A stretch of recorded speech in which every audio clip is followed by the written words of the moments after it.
Olá, olá, sejam mais uma vez muito bem-vindos ao nosso canal. Eu sou o Paulo e hoje trago-vos uma receita que é muito útil, caramelo líquido, e podem-na fazer tanto na TM6 como na TM5. E então vou-vos apresentar os ingredientes. Eles são 130 gramas de açúcar amarelo, 30 gramas de mel, 10 gramas de sumo de limão e 70 ml de água. Vamos bimbar? Então, para começar, vamos colocar o açúcar amarelo, o mel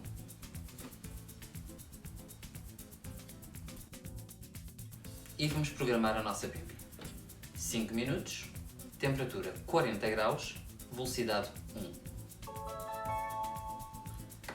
Ora, a primeira parte já está feita. Vamos à segunda programação desta receita e é colocar a água, o sumo de limão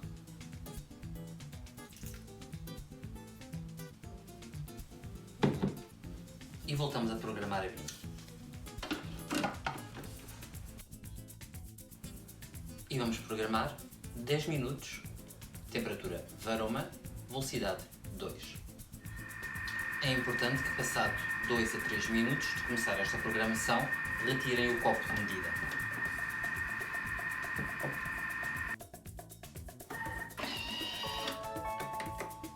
Ora, e esta segunda etapa já está terminada.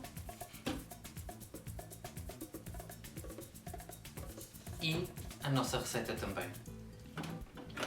Já temos o nosso caramelo.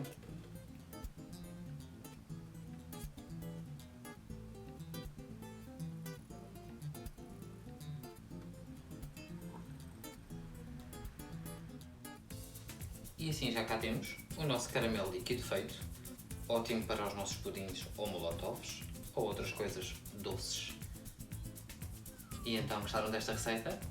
Então, se gostaram, não se esqueçam, deixem um gosto, subscrevam o canal, deixem um comentário e até à próxima.